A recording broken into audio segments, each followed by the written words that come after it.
Welcome to Healing the Tigress, a podcast of conversations and stories on Asian American Pacific Islander maternal mental health. We are your hosts. I'm Peggy, a perinatal mental health therapist. And I'm Jasmine, a clinical pharmacist who is perinatal mental health certified.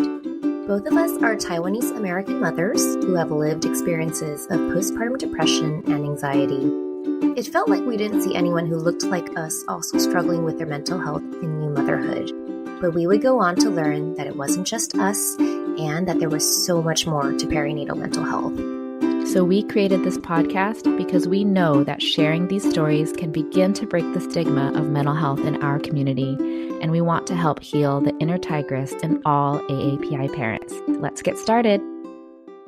Here at Healing the Tigress, we believe maternal mental health goes beyond just the immediate postpartum period, and that as we learn to parent, our mental health affects and is affected by the way we parent. We love talking about breaking generational cycles in parenting because that is one of the keys to achieving better mental health in the long run.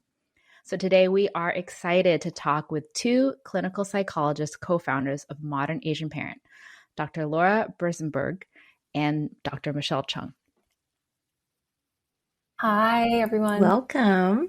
Dr. Laura is a child and adolescent psychologist and former middle and high school teacher, so lots of experience with kids. She is the founder of Gramercy Psychology, a group practice on New York's Upper East Side, specializing in evidence-based treatment for anxiety, depression, ADHD, OCD, stress, and emotion regulation challenges, and neurodivergence. Dr. Michelle is an award-winning clinical psychologist with over 2 decades of experience. She's the founder of In Practice Psychology Group, a New York City practice serving children, adults, families, and parents. Dr. Chung also holds a position at Mount Sinai Medical Center, teaches clinicians in training, and has published in peer-reviewed journals and book chapters. She is also a sports and performance psychologist for elite and Olympic level athletes and the consulting psychologist for a leading New York City fencing club. So that definitely, I could see how that ties into working with adolescents and stuff, is that, performance aspect too. Yes. So thank you, ladies, so much for joining us today. I'm going to let you guys kick us off a little bit by telling us a little bit about your cultural backgrounds and maybe where you are in your motherhood journey. Sure. I'll go first. So I am Korean American and I was actually born here. My family came, for at least Koreans, on the, I guess, sort of earlier end of the immigration sort of trajectory. Grew up in kind of the New York metropolitan area through most of my life, and really grew up in an intergenerational household where my grandparents were with us. The whole family every Sunday would get together, extended family every Sunday. And so that was, I think, just being a part of a very big Asian family was a big part of my upbringing and childhood. Although I did grow up in a predominantly very not diverse, I guess, area, predominantly white. And in terms of my motherhood journey, I have a one and only. I have a son that is 12 years old right now. I hear that's the challenging start of the challenging ages to go into. A friend of mine who has older sons said that around this age, they go into their room and they close the door and you don't see them for the next 3 years and they reemerge like competent adults. Oh. Amazing. They turn to soup. So let's see. All right. Thanks, Dr. Michelle.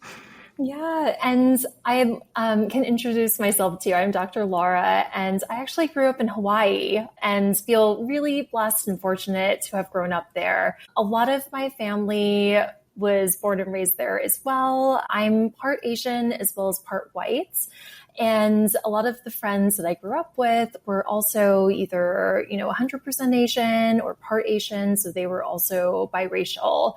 And, I think reflecting back on that time now, I really have a lot of gratitude for it, of just growing up kind of looking like everyone else, which I think is not always the case for Asian Americans living on the continent. And I think it really affected kind of how I perceived myself. I think it really helped like with my sense of self-worth, which was great. And I am really lucky to still call it home. So I go between New York, where my practice is based, as well as Hawaii, where my family is. And a little about my motherhood journeys. So I am a hopeful parent. I actually just completed IVF earlier this year, and my husband and I are hoping to start our family, like fingers crossed, knock on wood, like within this year. So we're very excited, but things are beginning to get real. So we're, I think, in our like preparation nesting phase at this point. And I think you mentioned also like you're mixed race, but also your dad is also mixed race. Yes, is that correct? Yeah. Uh-huh. So there's a lot of like, you know, passing down of some of that too. Yeah. Mm-hmm, absolutely. You mentioned several generations in Hawaii, right? Yes. Yeah. My mom's side of the family came in the 1850s. So she is like, I'm either fifth or sixth generation in Hawaii. So yeah, it's like very, very strong roots there. Well, thank you both for sharing a little bit about yourselves and your journeys. And I know we're here to talk about all things mental health, parenting, our Asian identities. And as we've been learning about modern Asian parent, we see it's been described as a community and a movement. But it also sounds like it's an approach and a model of parenting. We're all still trying to wrap our minds around what it is. And so great opportunity for us to learn more. Could you tell us a little bit more about what the modern Asian parent, or MAP, I believe is the acronym, is? I think maybe the best way to explain that is our origin story. So really, this came about because, in a way, the way I describe it is it sort of picked us, the mission. Laura and I are New York-based psychologists, and a lot of Asian families and clients will seek us out for services. And the way I met Laura was actually because she and I were sharing so many families together. Mm-hmm. So sometimes one of us will see the parent, then the other will be seeing a child, or we'll see sibling pairs. And so there was a lot of collaboration that we were doing together when working with all these families. And one day we were discussing some of these patterns and these traits that we continue to see over and over again in all of these Asian families that we work with. And there was a few comments that so many of the parents have said to us that were almost on repeat. And one of them was, I don't want to do how my parents had raised me, but at the same time, I don't know what else to do. The other we hear a lot about is, I've tried this gentle parenting, conscious parenting, Dr. Becky, and there's nothing wrong with all of these methods. But the comment that we keep hearing about that is, it's just a little bit too far from what we know. It does not resonate in a way that really what they were saying, it wasn't really culturally informed in the way that I think a lot of these Asian families, the way that we sort of needed it to be. And so then Laura and I just continued to talk. And we realized that there were also specific patterns of things that we were teaching all of the families that we work with. Same things. Things like, how do you validate? Validation is something that's not very natural for a lot of Asian people. Lots of discussions around discipline. Like, how do we do that in a way that doesn't feel too loosey-goosey and these kind of like natural consequences, but then we don't want to hit our kids. I grew up being spanked. I think a lot of us did. And so there were certain things like that kept coming up and resonating. And so we really took what we knew, which is Laura and I are evidence-based psychologists. So everything's backed by science and research. So we took what we knew and then we created from our experiences and all the families that we worked with a more culturally informed evidence-based parenting practice. And I think that's kind of how it just kind of came to be. And then as we started, a lot of times in a way, the families that we work with, our clients, they were the ones they were almost co-creators of this with us because they were constantly giving us the feedback and this is working, this is not. And then we came up with this model and we kept hearing from our families, other people need to hear about this. Other people need these skills, these strategies, these ways of thinking. And so that's kind of where we came up with we call it our passion project. So within this, I guess, thing you've created, because it sounds like an approach, is it also like a community where parents come together, or is it more information-based kind of teachings and coaching? To answer your question, really what we've come to realize in all of the presentations and the workshops that we do with a lot of these parents is that what started out to be an approach has become a movement, if that makes sense. And it's become a community because these are, in a way, like-minded parents that are looking to do a few things, but they're all trying to sort of move in that same direction. And I think because there are these like-minded parents, it's sort of formed this community feel over the last year. Yeah. It does sound like it's not just an approach, but because there's people needing this approach, being drawn to it, it just organically creates a community where people can learn and share. Like you said, they became the co-creators of it.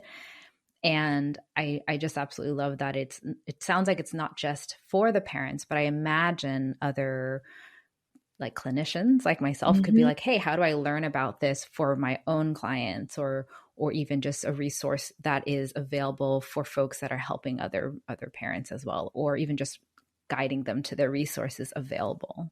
Absolutely. It's something that I did not anticipate, but has happened and has been a pleasant surprise, is that a lot of schools actually will reach out to us and say, hey, can you work with our staff? Because, we're trying to figure out how do we stay culturally informed? How can we partner with these Asian families that are within our school community? And they've asked us to come and speak to that for them and teach them and educate them in that way, which has been really nice. Yeah. And especially with our teen mental health rates nowadays, I do feel like we do need to take a different approach in the parenting space if we choose to value their mental health as well. And as a whole person, as a whole individual, instead of just what are you able to accomplish on paper or bring in as like paper money. So yeah, I can really resonate with why parents are wanting this and seeking it out. And so your experiences in working with, particularly with youth in your practice, I'm sure that's helped shape the creation of Modern Asian Parent. So are there any pivotal or kind of personal or professional experiences that might have impacted also developing MAP? Yeah, I would say for me personally, one thing that's really foundational is actually just moving to New York. And I think I mentioned this earlier, but growing up in Hawaii and actually being in a very predominantly Asian environment and then going to New York for the first time where there's so much diversity, but there wasn't necessarily like the same type of community that I was used to. And at least for myself, thinking about something like MAP, a lot of the issues that we talk about actually came up for me when I was in college as NYU student trying to make it in the city for the first time. So even things like my own, I would say like my own kind of like intergenerational trauma actually came up. Like really being aware of my biracial identity and trying to navigate that in a very different context, even in terms of like pressure and the pressure that it takes to kind of like live in a city like New York. That felt very intense and I wasn't really sure what to do and did not have the training at the time to really be able to like fully process it and have skills to be able to just say like, hey, okay, this happens. And, these are some things that I can do to manage it. So I think I always think of that as being very pivotal just for my journey to becoming a psychologist. And I think, as Michelle was mentioning, a lot of the clients that we see clinically and also in the MAP community, like some of them share that and have that in common. And so I think actually that lived experience has been incredibly helpful just to really be able to empathize and provide that safe emotional space for the MAP community. I think for me, there definitely was, I mentioned it a little bit before in terms of really growing up in not a very diverse area and predominantly white. And it was interesting because on the weekends though, I still had my family unit. We all went to a church, a Korean church on the weekends. And that was where I really had any community around me that was Asian Korean. Interestingly, I think that is where I really developed a lot of my ethnic identity and pride. Like I remember growing up, I used to tell my mom, I feel so bad that none of my non-Asian friends, they don't know what seaweed is. Like the salty, like so good, savory, like, the seaweed. I mean, now it's in Whole Foods and like every kid is like holding them for a snack. But back then, no one knew what it was. And I remember saying to my mom, like, I feel so bad for them. They don't know what they're missing even, right? So I think there was a part of me that did have to navigate those two worlds, right? And to code switch and to know what's expected of me here. And all my friends knew when they came to my house, they all had to take off their shoes. And that was like a big thing. We also, growing up, I had like the Asian food refrigerator and we had the non-Asian food refrigerator. And that was like a very separate thing. And so there was ways in which I think I had to face what that meant in terms of being Asian and American in the social context. And very much so, I think that has always stood out and struck me. I think the other thing too is whenever we came across a situation, if I'm going to get into a conflict about something, like say, I don't know, accidentally cut somebody off on the road, right? If somebody's going to roll their window down and just curse something at me, but doesn't use some sort of racial slur, I actually have to think to myself, wow, they didn't do that. It's sad that that's surprising. It's like another guard we have up or layer, right? That's part of who we are. And you can't help but sort of think it. Yeah. I mean, I have this, my husband laughs at the story, but I remember once my son was scootering down the street and he accidentally just cut this woman on the sidewalk. And she like turns around, she's like yelling at my son. And then I was like, whoa, lady, like, sorry, he's 5, he didn't mean to do that. And then she starts screaming at us like, go back where you came from. Right. And I turned around, and so I was born in Staten Island, New York. So I turned around and I was like, you want me to go back to Staten Island? And my husband was just like, oh my God, you did not just say that. But those are the things, obviously, that we are faced with. Our children are still faced with that. With Asians, there's this idea of being forever foreign. I walk into a room and sometimes people will, usually within the first 5 questions, somebody will ask me, like, where are you from? And then I'll be like, New York. But where are you really from? And so there is this, I think, a very uniquely Asian experience that we all navigate that also was a part of this passion project of ours. I feel like the common thread is the awareness of our otherness and our own like racial identity development. Like for you, Laura, you grew up in a place where otherness wasn't apparent. Like Hawaii is like what, like 80% Asian. I'm probably getting the number wrong, right? It's something around there. It's yeah. It's kind of like a utopia. Yeah, it's great. Yeah, Asian people. And we're in California, which is pretty also high Asian. I grew up on the East Coast, so it was like a flip side, like moving to California, being like, oh, wait, there's so many people that look like me. And then Michelle, yours of like growing up in a predominantly white, you're very aware of your Asianness, but there's like a pivotal moment where we discover our Asianness.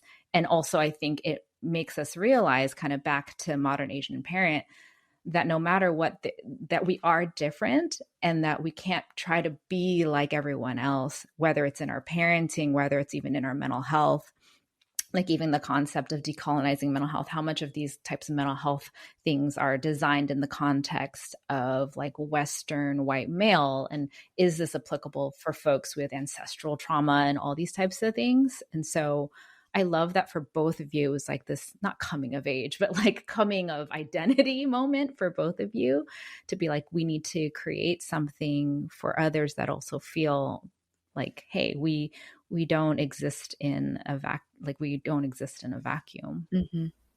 This kind of leads me to my next question, because as you guys are both talking about both your personal stories and your identity development, I actually kind of quote the William Cross stages of racial identity development a lot, even in my work. And I know that it's originally designed for understanding like Black American racial identity, but I feel like with my AAPI clients, it does come up a lot, whether it's about their journey into motherhood or even with their parenting and like just the different stages, right? It's kind of like, and for listeners who aren't aware, there's like these different stages where it's kind of like you kind of absorb more into the white dominant culture, and then like the other end of the, and I'm not an expert at this, but the other end of it is like really being able to find both a balance, right? And then as I've been like looking at modern Asian parent resources, I came across the biracial identity development model, which I wasn't as familiar with. And I think that this is really important because I feel like biracial experience, and we've had other guests, even another guest from Hawaii who is also biracial, who that is also like a really pivotal part. I feel like there's so many folks that are of multi-ethnic background in Hawaii. So that's kind of just part of that. But I'd love to hear about like what it is, the biracial identity development, and how you feel like this helps modern Asian parents who are raising biracial children. I know. And so I'm happy to talk about that because it's really near and dear to my heart. I guess like the big thing here is that there are stages to identity development. And that's also very true of biracial identity development, sometimes even more so, just because race is always something that's very, I would say, top of mind, just in terms of most biracial people's identities. I have the great privilege of working with a lot of biracial clients, and it's just something that getting to work so closely with just people that are kind of going through their own identity development, like you really do begin to see patterns in terms of like where they might be in the stages. And I think the thing is that in terms of the stages, it kind of starts off when you're younger. So you might just be very just concerned like any other toddler, preschooler, just about yourself. And, you're beginning to develop that sense of your racial identity, but it still might be very age appropriate. Like you might be learning about your Chinese culture and your Dutch culture, and you're beginning to kind of put those pieces together. What happens over time, though, is that it's very common for biracial children to identify with one side or another. And so full integration of, all of our different ethnicities and racial identity comes usually at stage 5. But in elementary, middle school, high school, college age, 20s, even 30s, there's kind of fluidity there as the child, teenager is really beginning to define, what does my racial identity really mean to me? What does it look like to me? There's a lot of research that shows that biracial people might be more prone to microaggressions. That's definitely something that I see clinically. I personally have experienced it. And I think what's really difficult and can feel othering is that there's almost this sense of being in between, So what I see a lot in my clients is that sense of, can I fully be part of the Asian community when I'm pretty white passing? Like, I don't really feel like I can occupy that space. Like, I almost feel like I'm kind of taking up space that I shouldn't. And so sometimes the work that we'll do is really talking about, hey, what's actually coming up for you? Like what, and a lot of that is actually just kind of deconditioning from internalized racism. And it's something that we will talk pretty specifically about. But in that middle period, it's very common to see this over-identification with one side versus another side. Sometimes kids might say like, oh, no, but I'm more white than Asian. And so I really identify with that side. And sometimes they switch. Personally, I experienced a lot of that growing up, even though I'm very Asian passing, just because I have a very Dutch last name and was very confused about that for a long time, especially when I left Hawaii and was like, oh, wait, like there's like microaggressions now. But what ideally we hope to get to is a point of integration, that actually seeing that the two or more sides of our ethnicities really come together to form not just a whole, but something that's like very special. And that even though it can sometimes feel isolating or it can feel like you're on an island alone, that there's something that's there that is very unique. And there's also biracial communities where people are experiencing a lot of the same emotions, a lot of the same experiences. And so I always encourage my biracial, multiracial clients to really try to seek out those spaces. And fortunately, there are more and more communities that are developing specifically for biracial, multiracial people as our country becomes more diverse too. So it's something that I think a lot about very closely. And it's so important, I think, for those of us in the Asian community, even if we are not biracial ourselves, to kind of offer that safe space and be an ally. And a nice way to do that is like, I might not 100% understand your experience, but I'm here to listen. I'm here to support. I think the one thing I want to add to that, Laura, and I learned this from Laura, and I thought to me, it was fascinating, is a part of the biracial identity development that is also unique is that oftentimes when the child identifies with one ethnicity or the other, that there's also a sense of almost a fear of betrayal of the other parent, which I think is it's interesting. It's unique to that experience. If you're identifying more as Asian, it's like are you somehow disrespecting the other parent or not paying homage to that, ancestry and ethnicity. So I thought that was a very interesting component to the biracial model too. There are so many complexities, I feel like, when it comes to raising kids and just, in general, with what we're given in terms of like what we pass as, right? Because people are always going to look at you up front and just start to make assumptions and start to create their own story. So for biracial people, I feel like it's reclaiming that and like being like, I'm the owner of this story and I get to tell it the way, it appears from me, right? That's kind of where I feel like everyone is trying to get to at some point.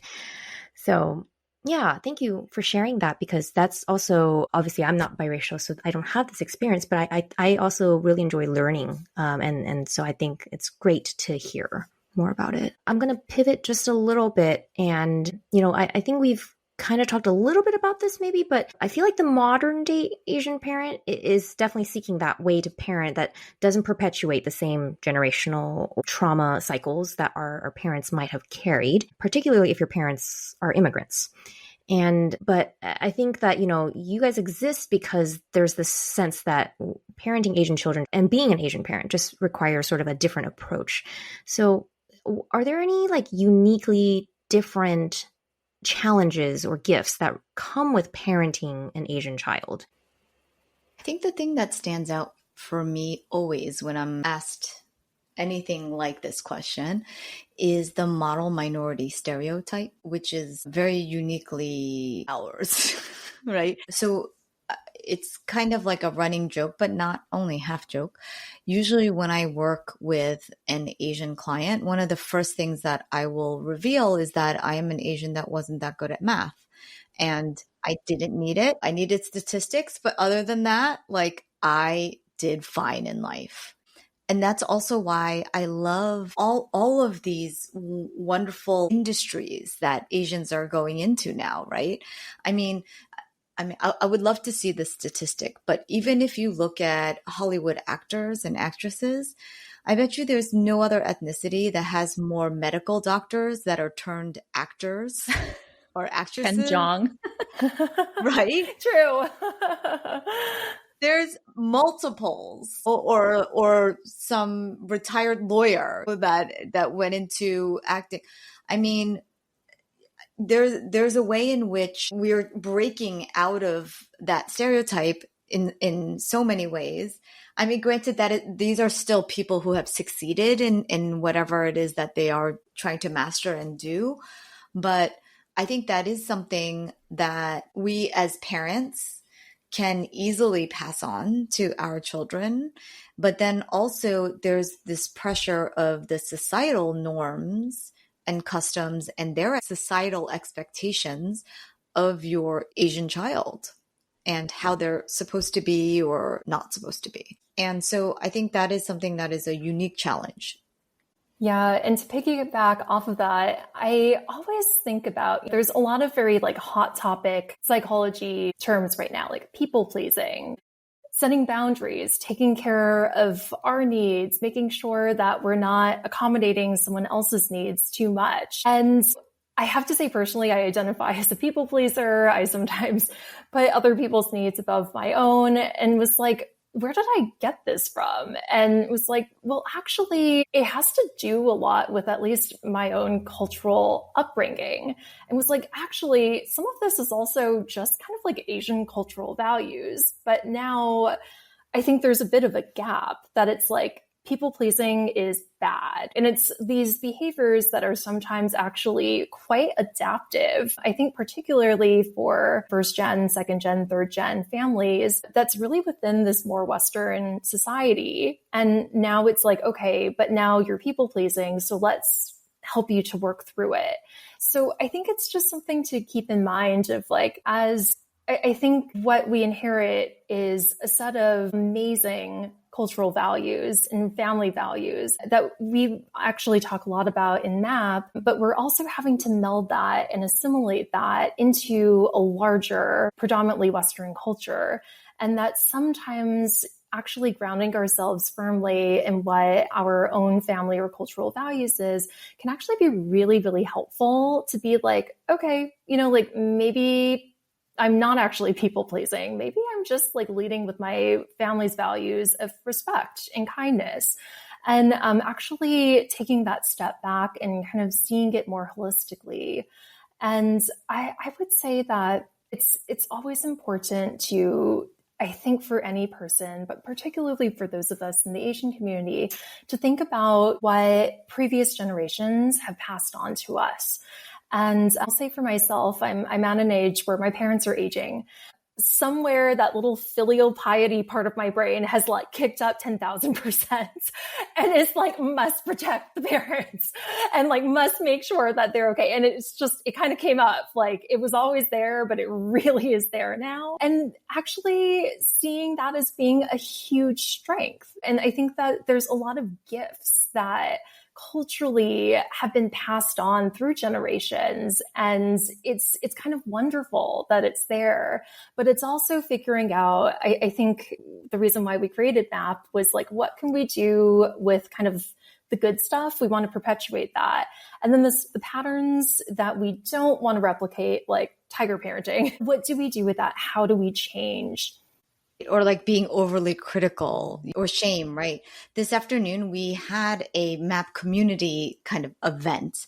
And one of the things that kept resonating and coming up in the conversations is that parents of middle schoolers and high schoolers, they were saying that it triggers them so much the way that sometimes their kids respond to them, the way that they talk to them, right? And, it's always like, I would have never talked to my parents that way, right? And that's probably true, right? I think like there are lots of ways that, my son responds to me that I couldn't even imagine saying that to my parents. I tell the story sometimes, and because I think it resonates here, is like, I remember sometimes my dad and I would get into these heated discussions, usually because he was trying to tutor me in math. And he was saying things like, why did you get this wrong? Or what are you doing? And then I'll respond. And then he'll be like, don't talk back to me. So then I'll get really quiet. And then he'll be like, why aren't you talking? Like, you know, Gosh, we have the same parents. It's back so many lose-lose. Yeah. Right?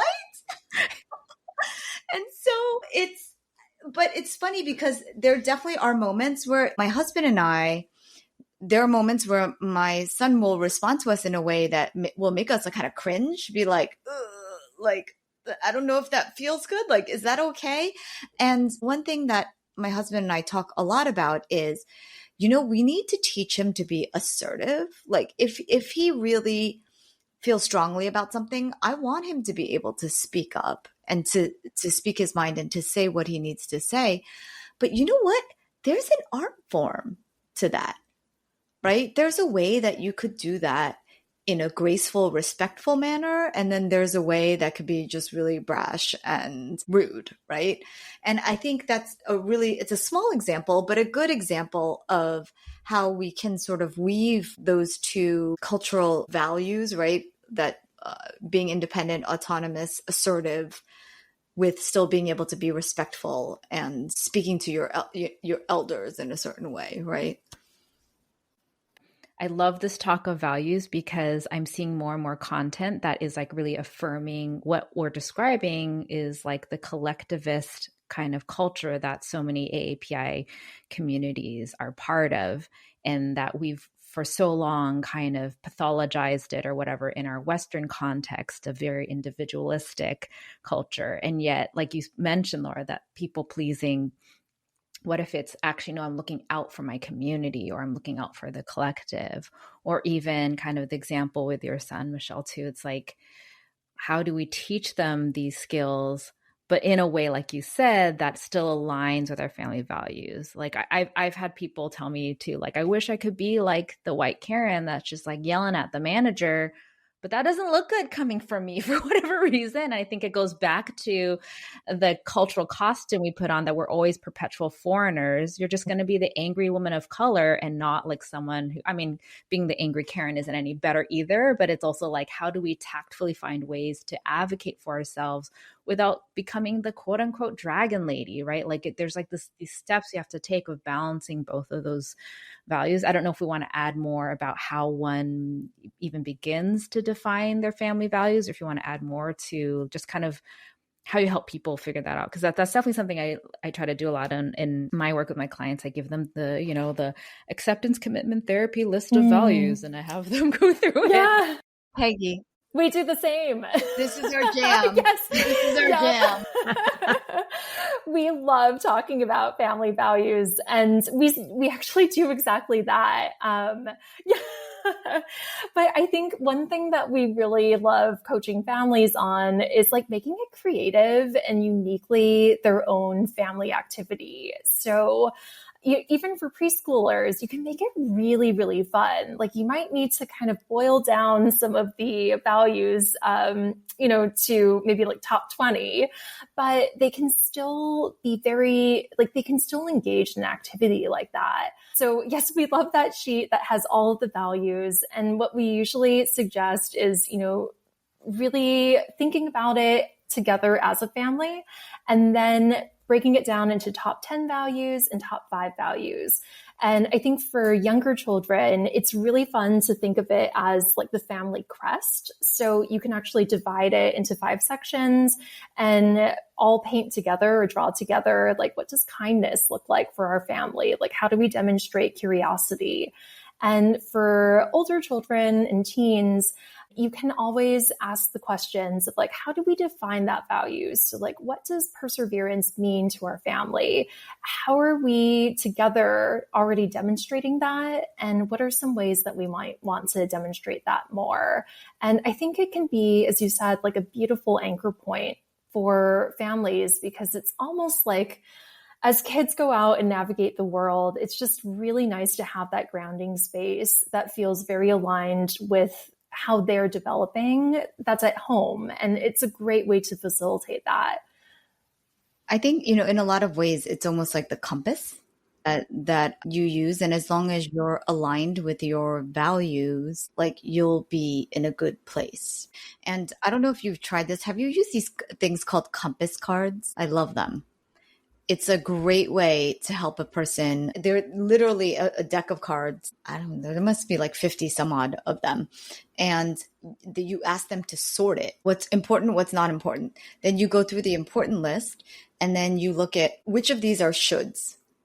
Like you feel like you should care about stewardship or kindness, but maybe you don't really, what's related to an actual problem that you're going through, right? If you just got diagnosed with cancer, you're going to care a lot about health, right? And so you create these like different values categories, and then eventually you just keep weeding it down in this way. So you take out the shoulds, right? You take out the ones that are really current problem focused, and then you come down to a set of 7 core values, and then you create a pyramid with those 7 core values: top 3, bottom 4, right? And then at the very, very top is your very, very most core value. And I love doing this exercise with individuals and with families. They even have some online versions of this too that we do. And we do this in almost every parenting workshop that we have, because that's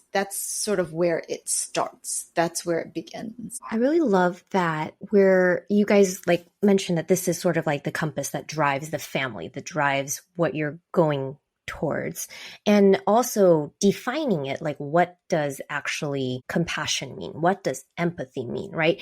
Like if we label the same kind, like when we call little girls bossy, but then we're like, oh, but it also could mean that you're just a good leader. So like there's euphemisms. There's a lot of words to describe the same sort of, boil it down to the same sort of value. And when it leans more towards one direction, then it's becoming more toxic, that's actually called people pleasing. Versus if you did it the other direction, then it's showing compassion, it's showing consideration for people, it's showing, respect maybe.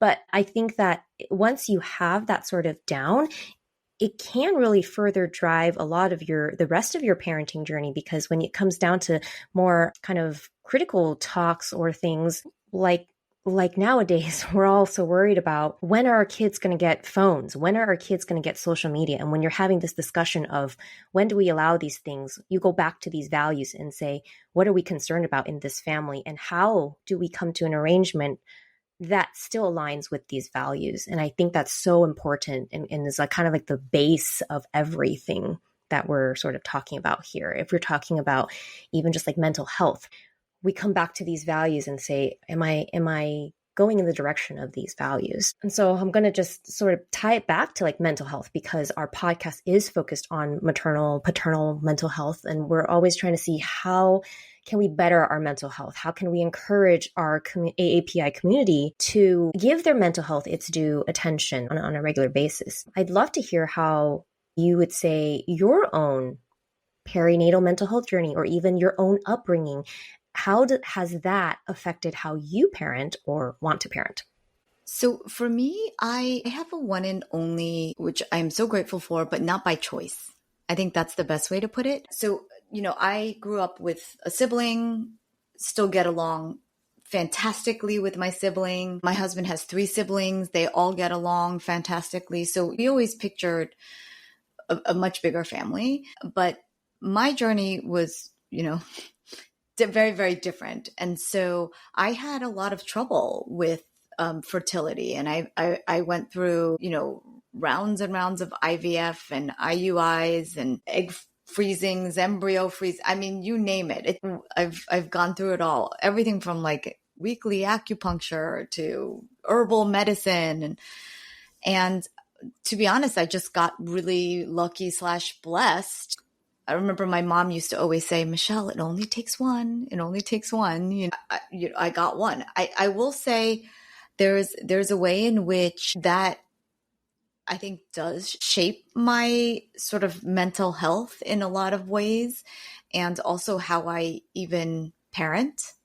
There are times when I am so incredibly grateful, and then there are times where I'm so incredibly sad.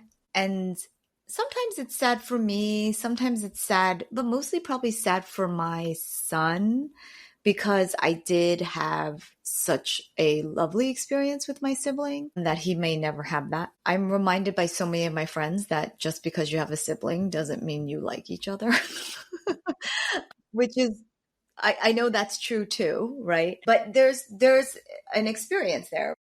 I will never experience what it's like to have a girl.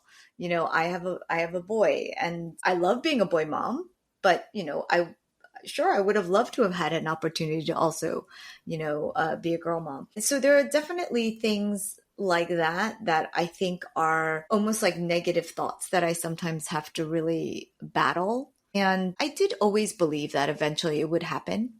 There were points where, especially when you're shooting yourself up with all the hormones, where I was incredibly sad for myself, feeling really bad that I had bruises all over my stomach. And certain points like that I remember were really poignant moments.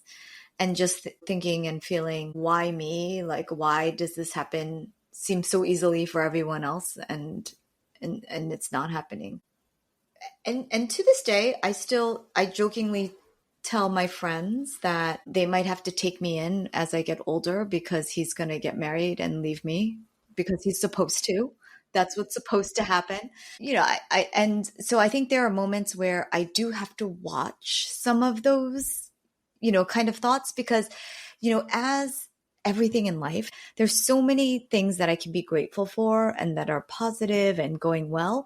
And then there is some sadness, some things of feeling that I'm missing out on things, all of these thoughts. Sometimes even, am I depriving my husband of being a girl dad? All of these things. But I have to remind myself that being in a place of gratitude is what I want to choose. And thankfully, I'm in a place where I can choose that. I do know that sometimes for some people that truly feels impossible, finding those places of gratitude and being able to see that when you have those like depression filter on. But I do think it's a conscious effort to do that. Mm-hmm. As moms ourselves of one, and I do feel that it does sort of shape also, I guess, your outlook on how you're parenting, right? Because you got this one chance, this you got one shot. Yeah. And so I feel like maybe you are also even more compassionate too for your child, in that, like, I'm going to do everything I can to give you the grace, give myself the grace in our relationship. Yeah, we're going to make this the best thing that we can, right? Mm-hmm. So there's that too. Mm-hmm. Yeah. Growing up, whenever my son went to sleep, there was like a final comment that I used to always say to him, which is, you're not a perfect human being, but you're the perfect son for me. And it's funny because I thought eventually in his middle school years, he would just be like, whatever. He still likes hearing it. And so I think there is that, again, real gratitude, being able to say like, oh, I get to put all of my attention. I mean, my son's best friend's parents, they always jokingly say that the best thing you could do is have your kid make best friends with a single one and only, because then you have like extra backup for babysitting. Yeah.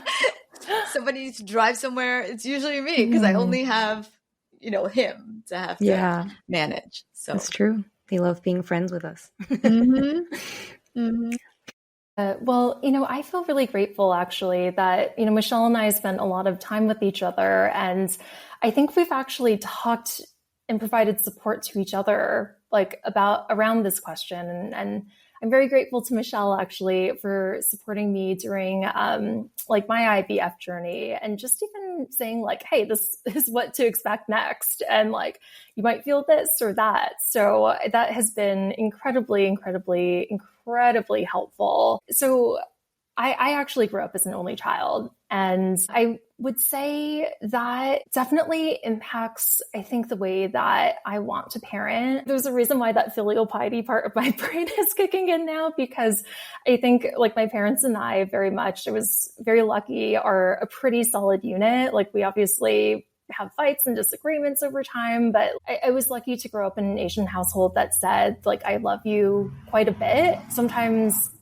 so much. When I was a teenager, I'd be like, okay, like chill. But as an adult and being on the precipice of hopefully having a child, it's just something that I feel a lot of gratitude for. And I think where my husband and I are right now is really deciding, like kind of knock on wood, that question, if we have, some agency over it, of like, do we really want to just aim for one child versus two? And we're still figuring that piece out. But I think that really that foundation of just having a very solid unit is something that I just feel very lucky for. And my parents are like, they've been asking me like, when are we having a grandkid since I was like in my mid 20s, and it was like, I don't even have a boyfriend yet. So like, this is not happening right now.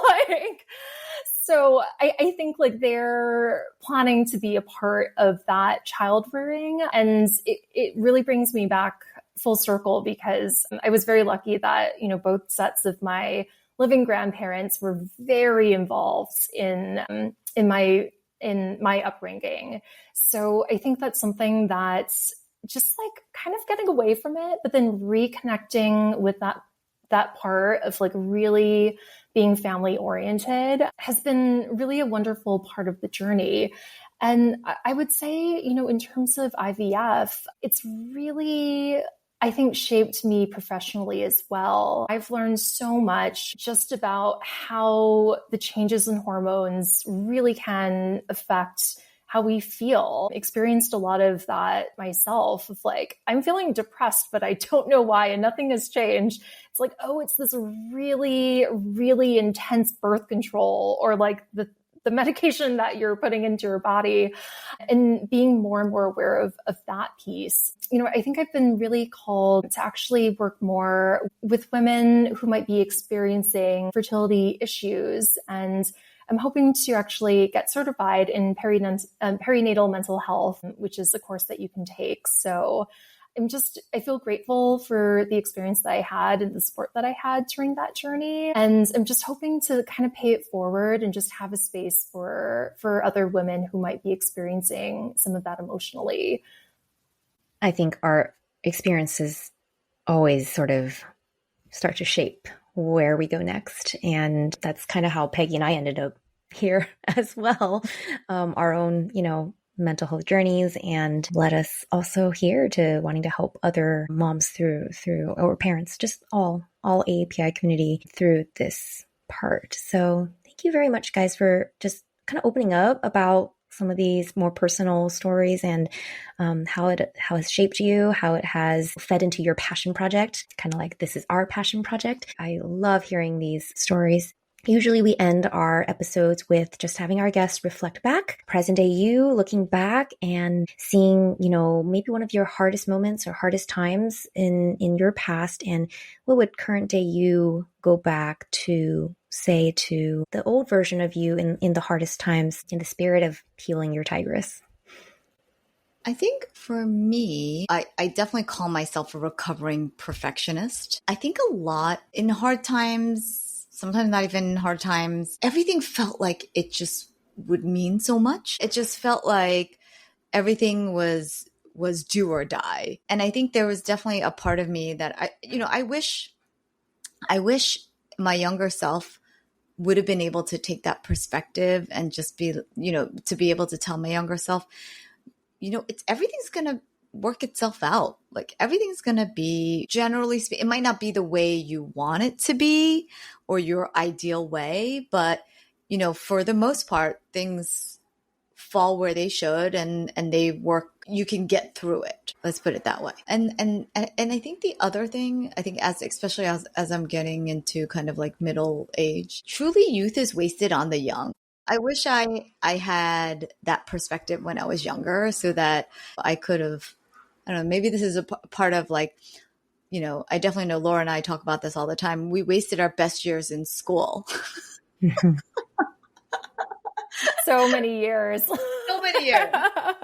We wasted it in school. And so maybe it's a reflection of that, but whatever happens, you will get through it. and youth is wasted on the young.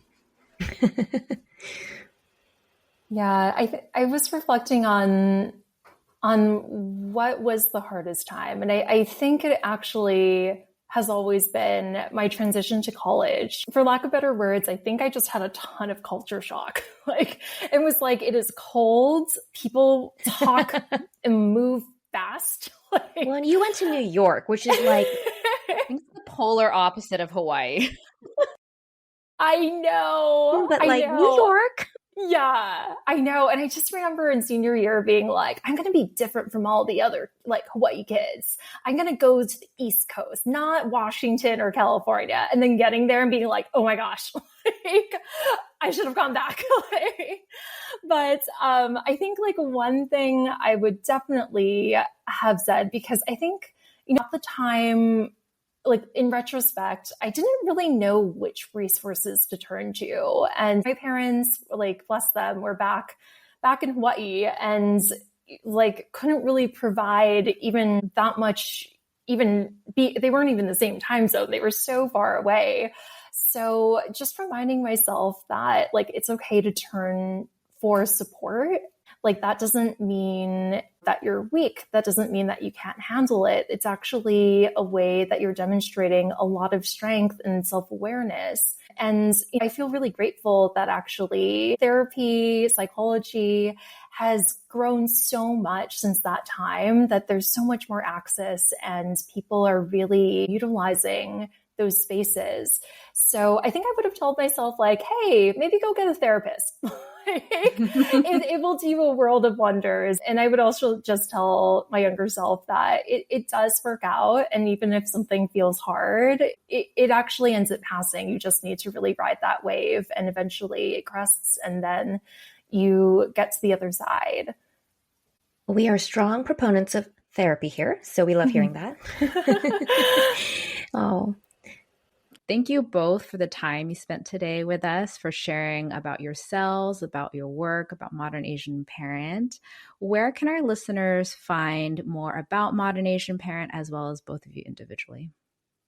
We all have websites and also social media. So Modern Asian, it's the modernasianparent.com. And then Laura has gramercypsychology.com.